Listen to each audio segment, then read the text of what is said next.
that will come in the main item.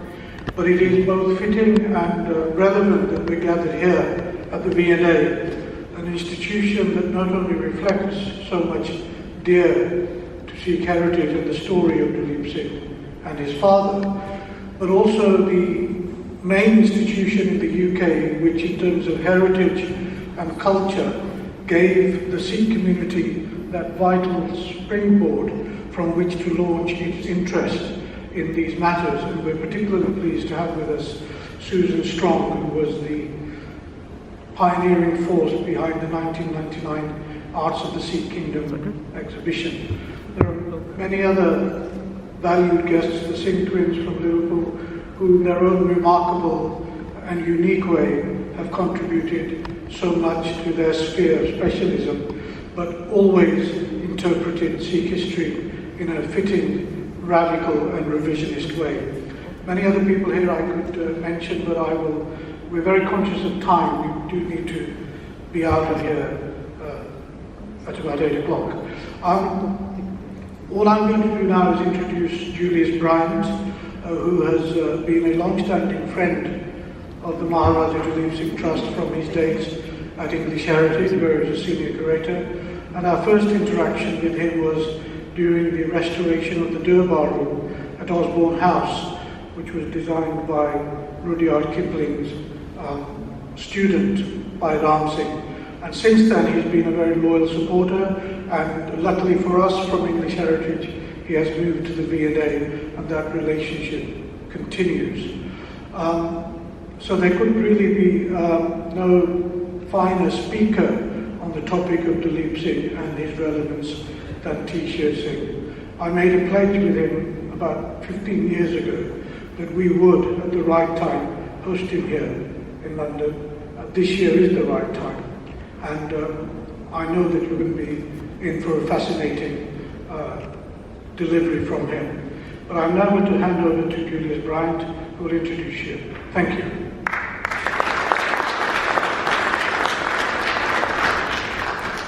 Good evening, ladies and gentlemen, and distinguished guests. Thank you so much for coming. Yes, it's my pleasure to introduce Sher Singh to you. I should just wanted to add to what Harvinder said. He and I met at Osborne. I was working on the Durbar wing restoration. Osborne, of course, is where Duleep went as a boy of 15. The invitation and the flyer for this evening shows him on the terrace at Osborne.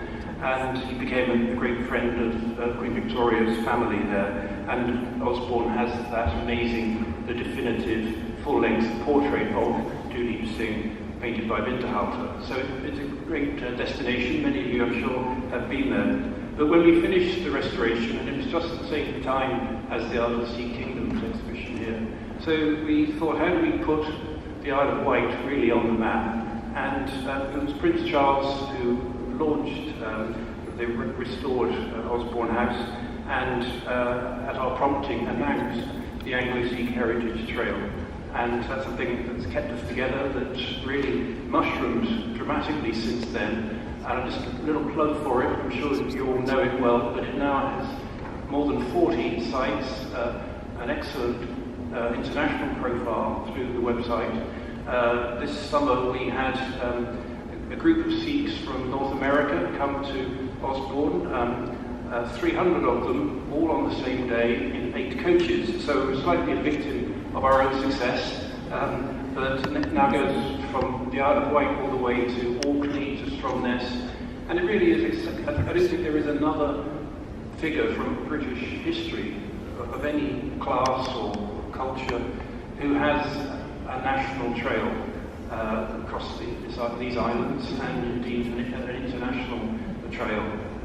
Places with collections, with associations, particularly where Duleep lived, but also Sikh collections, treasures in museums and army collections and so forth.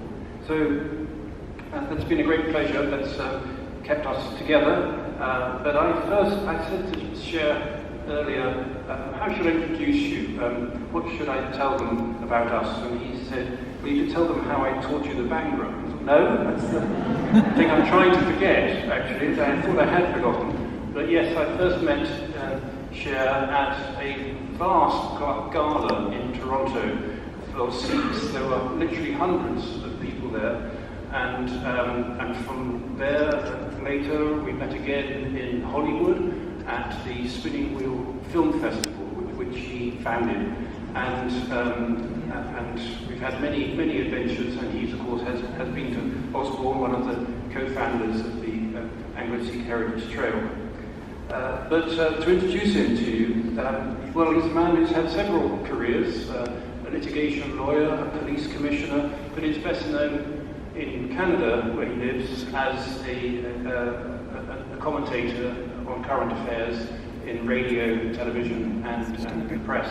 And as Arvinder mentioned, tonight is also the launch of his first book, a collection of his favourite essays. Not a book on Dilip Singh, but that is the subject of his lecture this evening, with a very intriguing title, which he won't tell me quite the meaning of, so I have to sit down and pay attention. Anyway, tea with Tommy. So ladies and gentlemen, please join me in welcoming Sher Singh.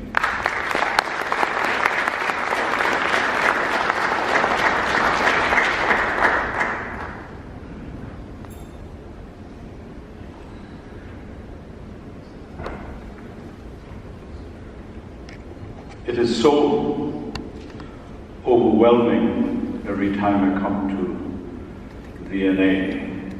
I mean, walking through the corridor today leaves you breathless. And it is not the first time that I've come here. I've been here so many times, and each time is such a delight, and a delight unequaled anywhere in the world. There's no museum like this one. And it is such an honor to be here, not only in these walls, within these walls, but in the company of many of my favorite people. Julius, of course, Susan Strong, scholars that we have read and followed and seen their wonderful exhibitions. The Singh twins, already mentioned, my favorite artists in the world, and so on. So I'm a little overwhelmed, a little breathless, and I hope you'll bear with me as I move along and try and talk to you about the place that the Dilip Singh holds in history, in our lives, and why and what that place is. To fully appreciate the place that Maharaja Dilip Singh, the last Sikh Emperor of Punjab, the Kingdom of Punjab, holds in history, the place he should hold, the place he could hold, the place he would hold if, and there are a lot of ifs, which I will try and address in a few moments.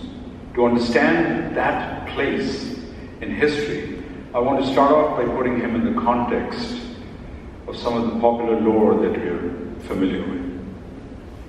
Dilip Singh was the youngest son of Maharaja Ranjit Singh and Rani Jind Kaur, more popularly known as Rani Jindal. It would not be far-fetched to say that the saga of that family, their kingdom, their court, and all who are associated with it, is but the Sikh and Punjabi equivalent of the place that King Arthur and Camelot hold in the English imagination. The exploits and adventures of Ranjit Singh and those around him dazzle and inspire the Sikh psyche no less than the Arthurian legend does to you in this land. Ranjit Singh is our Arthur. Rani Jinda is our virtuous, our noble Guinevere. Hari Singh Nalwa is our Lancelot. Akali Phula Singh is our Galahad. They subsume the Sikh imagination not unlike Arthur does, English poetry and lore. But there's a difference, and it is a significant one. Arthur and Camelot are legend, and shaped the early foundations of English culture. The saga of Ranjit Singh and his family is one so recent, so alive even today, that it actually shapes our lives today. The reverberations of their exploits and their achievements, their successes, their failures, can be felt today as clearly and tangibly as, for example, the aftermaths of the two world wars. Ranjit Singh's Camelot continues to have a real impact on the lives of Sikhs, no matter where they make their home, no matter where they go. Just think of it. Ranjit Singh's youngest son, Dalip Singh, was alive just before the 19th century turned into the 20th. Only 3 days ago, we commemorated his 125th anniversary. Dalip Singh's last surviving child, his daughter Rani Bamba, was still alive when I began school. I'm not that old. Ranjit Singh's fabled golden throne can be viewed in this very building. Upstairs, today, the great Kohinoor diamond that he wore on his arm, and later Dalip Singh did as a child, now sits ensconced atop one of the iconic British crowns in the Tower of London. Today, you can literally reach out and touch what remains of the Sikh Camelot. Today, to give you a further idea as to the place that the family holds in our hearts, here is an illustration. One of the pioneering giants of Indian cinema, film director, producer, actor, Sohrab Modi, had already made a name for himself by the 1930s and 1940s by tackling Hamlet on the screen, and then went on to do Alexander the Great. He produced the movies and acted in these main roles. And they were deemed masterpieces of that early cinematic era. He then turned to a biopic of Ranjit Singh. The story goes that when the movie was ready for release, actually the day of the release, the Sikh populace objected to the depiction of Ranjit Singh through an actor. It couldn't be, it shouldn't be done, said the masses. How could a mortal, an actor, even if it was Sohrab Modi himself, portray the Lion of Punjab? So the release of the film was aborted. It was never heard of again. The film is lost to history. We don't know what happened to him. To this day, his portrayal on the screen is generally taboo, strange, but that honor otherwise has been reserved in Sikhdom only for Sikh gurus. Imagine a man acknowledged to be an ordinary mortal, and a flawed one at that, continues to be thus venerated. Such is the place of our King Art. Upstairs, right here in this magnificent museum, there is a painting of Ranjit Singh in the Sikh section of the South Asia Gallery. It shows him with a bit of a halo. Strange for a man who the Sikhs themselves saw and continue to see as very human. The halo is certainly not to deify him, but to express the immense love and respect he and his family hold in the Sikh heart and mind. All of this has had a deep impact on his son Dalip Singh's place in history and in how we see him today. After a decade of turmoil, of murder and intrigue, Dalip ascended the throne of Ranjit Singh and became Emperor of Punjab at the tender age of 5, with his mother Rani Jinda as regent. He inherited the golden throne and the Kohinoor, are equivalent to Excalibur. They are part of Punjab's Arthurian legend. What followed, however, was also an epic tale, albeit a tragic one, that took the child emperor and his regent mother and his people into the depths of loss and despair. The sprawling kingdom Dalip Singh inherited from Ranjit Singh and held his suzerainty over consisted of, and I quote here, very nearly the whole of the Punjab, the districts of Dardu, Gilgit, Little Tibet, Ladakh, the Karakoram mountains, and far beyond these places, also the valleys of Kashmir, Kulu, and many hill states of the Punjab, including Jammu. End of quote. That is all the way to the banks of the river Sutlej, not far from Delhi, the capital of the British Raj, and deep into modern day Afghanistan as well.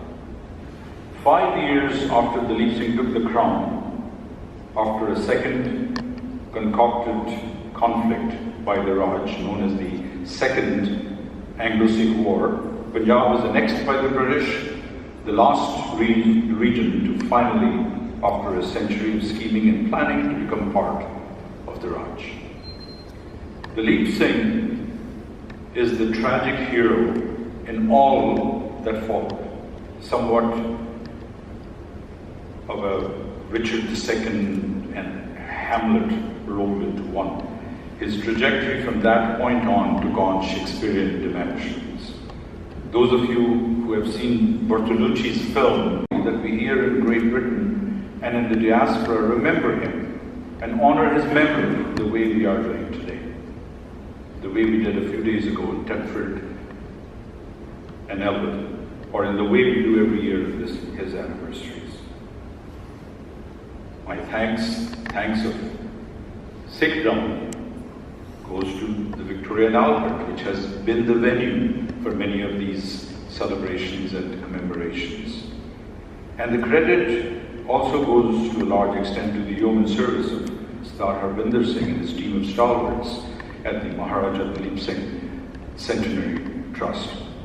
I never tire in saying truthfully that every cause and every community deserves the commitment, the passion, and the finesse that you add to the extraordinary work that you do. But you know, back in Punjab, still the heartland of the Sikhs, Dalip Singh is largely forgotten.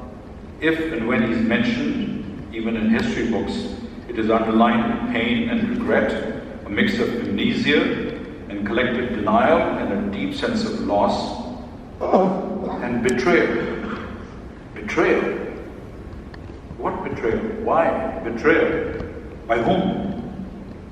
My sense is that the fact that Dalip Singh became a Christian in his childhood and grew up as such in England has haunted our historical consciousness. The feeling that he turned his back on his faith. Imagine the son of Ranjit Singh and Rani Jinda, the scion of Camelot. How dare he choose to renounce his faith, for heaven's sake, and tarnish all that his father and his forefathers fought for. When conversation or storytelling of our Camelot turns to Dalip Singh, our voices diminish from pride into whispers of disappointment, and we turn away from him in painful silence. What you're doing here, what you continue to do here, both at the V&A and through the Centennial Trust, will go a long ways towards correcting this great wrong, but we have a long way to go. It hasn't helped that our own historians have swallowed hook, line and sinker the misinformation spread by the Raj to further its interests. And it hasn't helped that much of Dalip Singh's history to date has been written from an outsider's perspective, mostly the colonial perspective, and therefore highly opinionated and rarely original and almost always distorted by bias, by doing little more than regurgitating propaganda from the 19th century. Now, I don't want you to get me wrong. I don't see anything wrong in non-Sikhs writing our history. Anything but. Not only is there no reason to discourage it, but it is actually welcome. And if anything, we should encourage and facilitate it. But in the telling to date of the events that shaped his life and faith, it is also true that the so-called history is sprinkled with endless gratuitous suggestions that Dalip was sometimes simple and foolish, especially when he dared to protest the wrongs done to him by his captors. Even the popular historical British media cooperated by suggesting that he was uneducated, self-centered, greedy, ungrateful, treacherous, and sometimes even deranged. We're told he embraced Christianity happily and voluntarily. We're told he voluntarily gifted the Kohinoor to the empire. We're told he did nothing but live a life of excess, and so on and so forth. To make my point, I want to simply relate to you the facts around his so-called conversion to Christianity, the one single tripping hurdle that irks Sikhs the most, and which remained at the center of misinformation about him, and therefore shapes his spiritual exile from Sikhdom. Dalip was 5 years old when he became emperor. At the age of 9, he was taken to Shalimar Gardens, the legendary Shalimar Gardens in Lahore, where he witnessed his mother, Rani Jindal, being dragged out of his court, according to some reports, by her hair. This was the last time he would see his mother, the last image he had of her for the next 16 years. Remember, he was just 9 years old then. He would be 25 years old when he would be allowed to meet her again here in London. And that was when she was virtually blind and dying. She died a year later here in London. 2 years after her imprisonment, while the child in the kingdom was denied the regency of Rani Jindal, she was languishing in a court in the distant Fort Chunar, far from Punjab. The kingdom was annexed by the Raj. At the age of 10, the child was asked by his captors to literally sign over his kingdom. Thereupon, he legally became a prisoner, though he had already been one de facto for some time. Within a few days, actually 1 week later, a caretaker was appointed to supervise all aspects of the child thereon, and would remain under his close daily care, assisted by his wife throughout his childhood and youth. Dr. John Logan, though officially a medical officer from Orkney, was in effect a missionary who had already been active and outspoken about converting the so-called heathens of the land. He was made solely responsible for the day-to-day upbringing of the child prisoner, thenceforth with direct supervision of the Governor General of Delhi. Of course, Logan's salary would be paid fully by Dalip Singh himself. Assisted by his stern and religious wife. When you read her diaries describing all of these years, you will see what I mean. They would remain Dalip's controllers well into his adulthood, all the way into his life in England, Scotland. Not long after his imprisonment, Dalip was removed to Fatehgarh Fort in the distant United Provinces, now known as Uttar Pradesh, for a prolonged custody, awaiting a decision on his fate. He was 11 years old. Would he live? Would he die? What would be done to him? In quick succession, all Sikh companions, who included his aunt and cousins, the only relatives allowed to remain with him up till now, they were removed permanently, and he was thenceforth under the daily care of John Logan and a Brahmin Hindu priest named Bhajan Lal, who privately was already a Christian convert.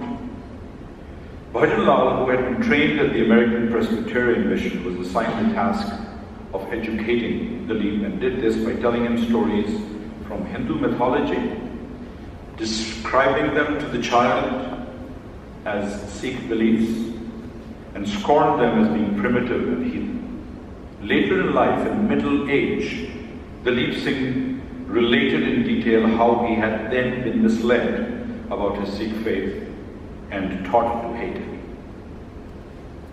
Remember, Dalip Singh was 11 years old. At this stage, he was regularly read from the Bible and Christian beliefs preached to him extensively. He had no access to any Sikh contact whatsoever.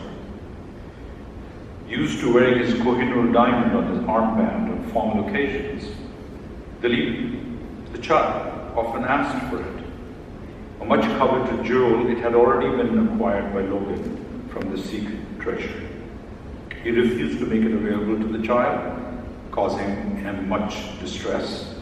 Known to only a few, the diamond had already been sent by a secret mission to England, and not long thereafter showcased along with shiploads of other loot at the Crystal Palace in Paris as part of the East India Company exhibit.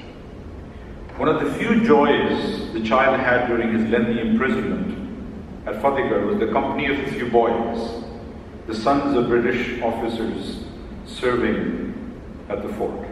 They were described as, and I quote, the sons of gentlemen.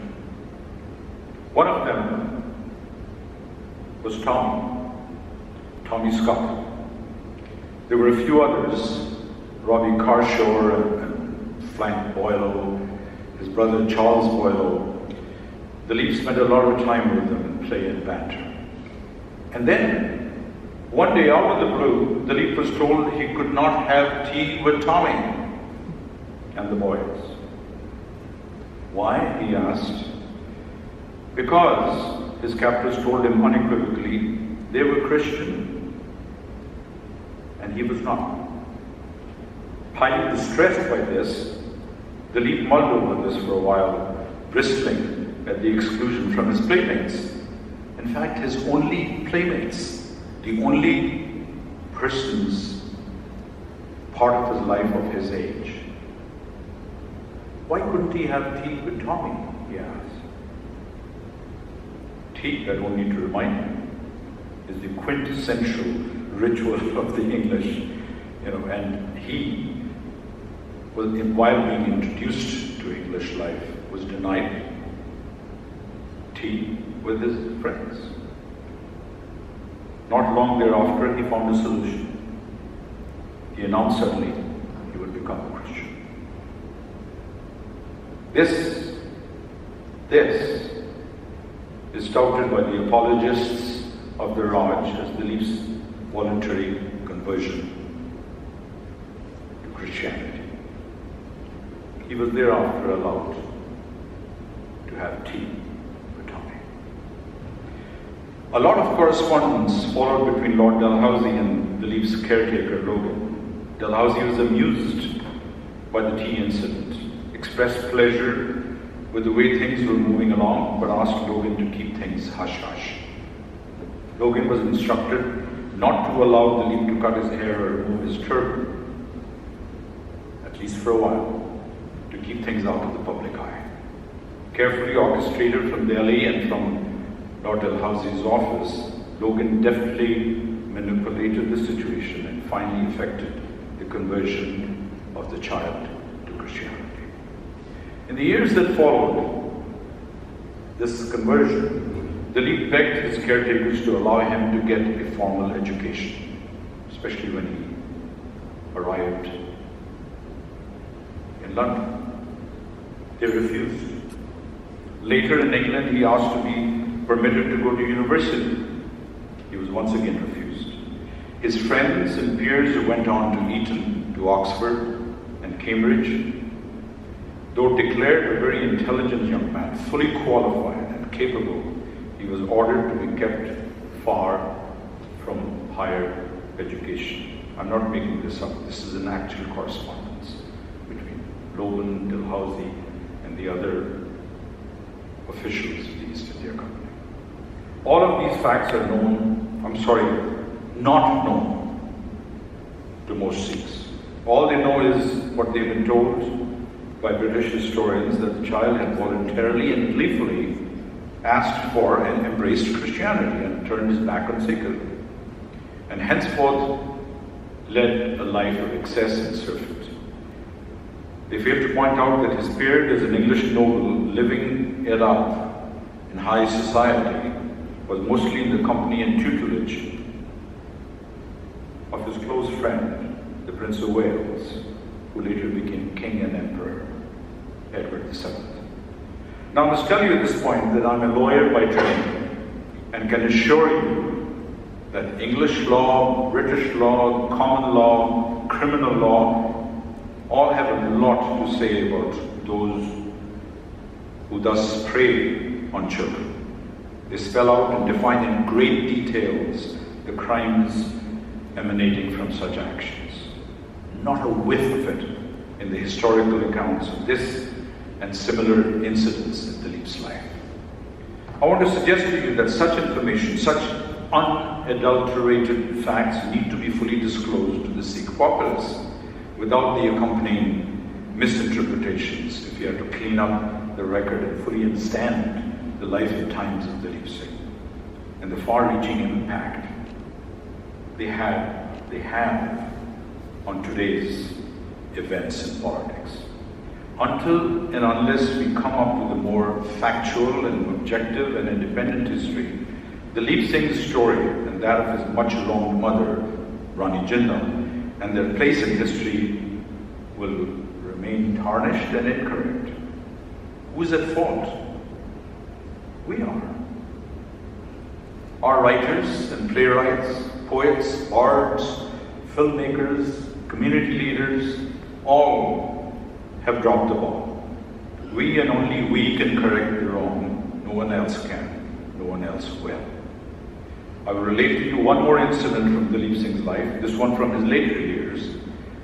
It too has the kernel of truth which has mostly been hidden from the Sikh masses.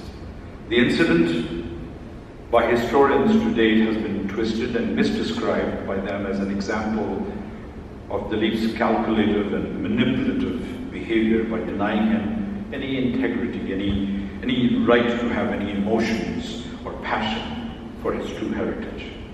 The following is an eyewitness account of what had transpired one evening at Elvedon in Dilip Singh's palatial home when he was about 40 years old. The Reverend Osborne J. was a tutor of Dilip Singh's younger son, Prince Frederick Dilip Singh, and he knew the Maharaja well. Here are Reverend J.'s own words quoted verbatim, and I quote, "Before I was ordained in 1880, I was acting for Elvedon being Dilip Singh's home, at an interview with the Duke of Argyll, the Secretary of India. The Secretary of India at that stage essentially ruled India. He was the authority that determined, dictated what went on in India. I continue the quote, Queen Victoria had always intended to make the Dilip Singhs English in all save name. She sent the Duke therefore on a special mission. It was this, to offer peerages for both princes, or marquisate for Victor, and an earldom, or at least a viscountcy, for Frederick, the two sons of Dilip Singh. His Grace's letter outlining the proposal had been sent to me beforehand by the Prince. When, however, and I'm continuing the quote, when, however, the formal interview took place in the great library at Elvedon, a noble apartment decorated with gold Indian shawls upon the walls, the Duke conveyed the Queen's offer, and the Maharaja immediately decided it. And then he quotes Dilip Singh, and I repeat the quote, I thank Her Majesty, Dilip Singh said, I thank Her Majesty most heartily and humbly convey to her my esteem, affection and admiration. Beyond that, I cannot go. I claim myself to be royal. I am not English. And neither I nor my children will ever become so. Such titles, though kindly offered, we do not need and cannot assume. We love the English, and especially their monarch, but we must remain Sikhs. He walked across a table, and I continue the quote. He walked across to a table and opened a drawer. This, he said, drawing out some paper, is the design of my coat of arms, drawn up by the Prince Consort and initialed by the Queen. I use them out of courtesy to Her Majesty, but will not register them at the College of Arms. I am not English, close quotes. The Duke said to me afterwards, and this is Reverend Jay's quote continuing, the Duke said to me afterwards he had never seen truer dignity or more real independence of spirit. I have reason for believing the Queen, when told of all of this, shared his opinion. Close quote. There is so much more in the Leap Singh story that will raise goosebumps in each one of you. You're a learned bunch here, and I'm sure you already know most of it, and we don't have the time to cover more. But I do want to explore with you briefly the significance, the importance that the Leap Singh holds in our history. I personally have been haunted by his story ever since I first heard of it. I was around 10 when our family was spending a few weeks in the Varanasi area, then known as Benares, and we were spending the summer driving around in the area that I was born and brought up in. We were playing tourists. We were in the vicinity of two seminal locations. The Fatehgarh Fort, where the child emperor had been kept prisoner for a number of years, and the Chunar Fort, where his mother had been held. I vividly remember sitting on a mound covered with grass next to the barred window of a prison cell in the Chunar Fort, and my father telling us of Rani Jinda's dramatic escape from the cell that stood next to us, and how she had fled to Nepal, where she spent the rest of her life before finally being allowed to see the Leap Singh in London in her dying days. It was the first I had ever heard of the Leap Singh and his story. Who was Rani Jinda? Who was the Leap Singh? We asked.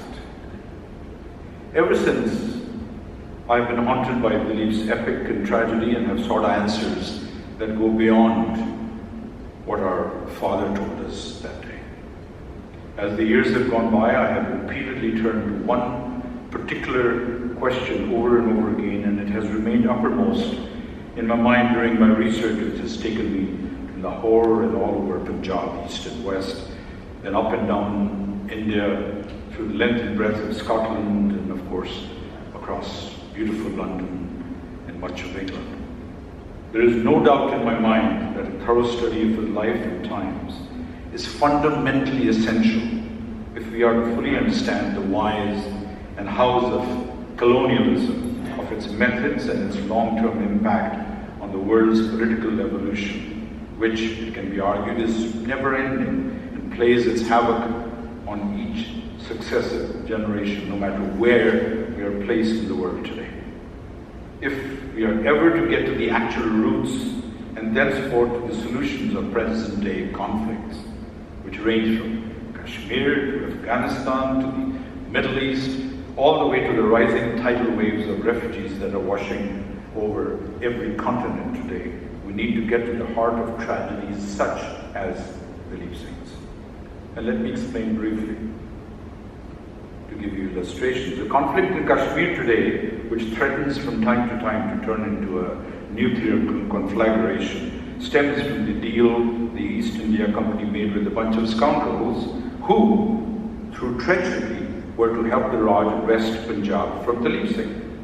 In the actual words of the leaders of the company, they were willing, and I quote, to hold their noses, close quotes, as they conspired with the devil and handed him Kashmir. The rest is history.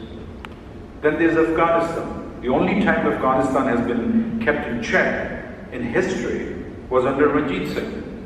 When Punjab fell, the British opened the Pandora's box, which the Russians, the Americans, and joined by Great Britain, much of Europe, have desperately tried to close the Pandora's box and haven't been able to even today.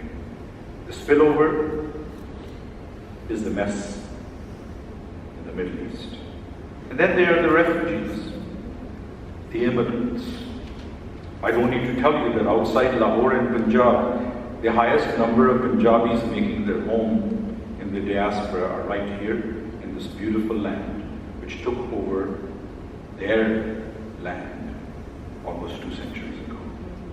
In fact, there are more of those immigrants here than in the rest of the diaspora combined.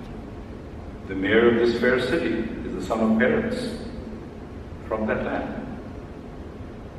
And then, only a miracle, if I may use a judicious word, prevented another one from Lahore from becoming the stepfather of your future king. I could go on and spell out all that flows directly and indirectly from the fall of Dalip Singh and why it is so important to understand his life and times. But I think the task is best left to scholars. And you have at least 2 of them here, the best of the lot. But for me, personally, one specific question has lingered. What is it about his life and story that haunts me and has done so for the past 6 decades? I look around me and I see that it grabs others too once they get close to it. I have long struggled with this enigma and sought the answer far and wide. And then, deep within myself, I think the answer lies in that we Sikhs have been perennially in exile as if, especially in the last century and a half. Not unlike young Dalip himself. When he lost his kingdom and his family and his faith, we too lost our Camelot and have been wandering in the wilderness since then. For a century after he was whisked away to exile, we struggled to rid ourselves of our shackles, and despite being a mere 2% of the population of the subcontinent, led the independence movement and constituted by far the majority of the sacrifices at its altar. When independence finally came, almost exactly a century after the fall of the Sikh kingdom, we were condemned to exile one more time. The heartland of Punjab, its history, its culture, its economy, all was lost in 2 halves, divided between 2 newly, hastily carved nations. Today, we remain banished from our Mecca, from our Jerusalem.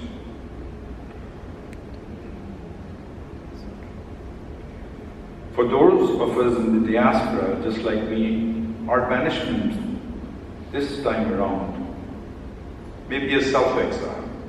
But is it really a voluntary one? Or is it the product of huge forces of history?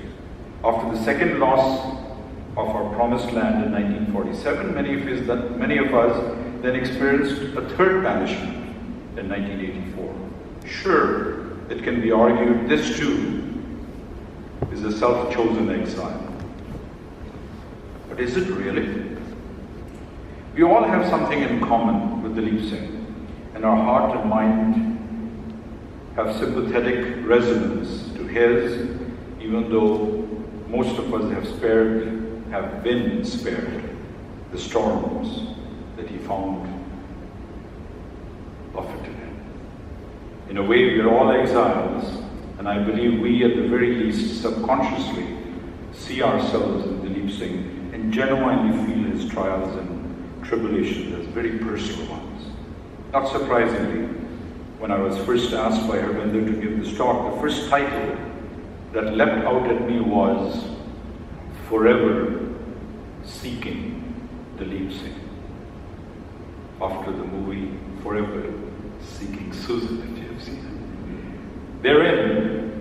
believe, lies the truth in the story of Dalip Singh. We all, Sikh and non-Sikh, who dig deeper into his life will find ourselves in there in some essential, existential way. Thank you for sharing this journey with me.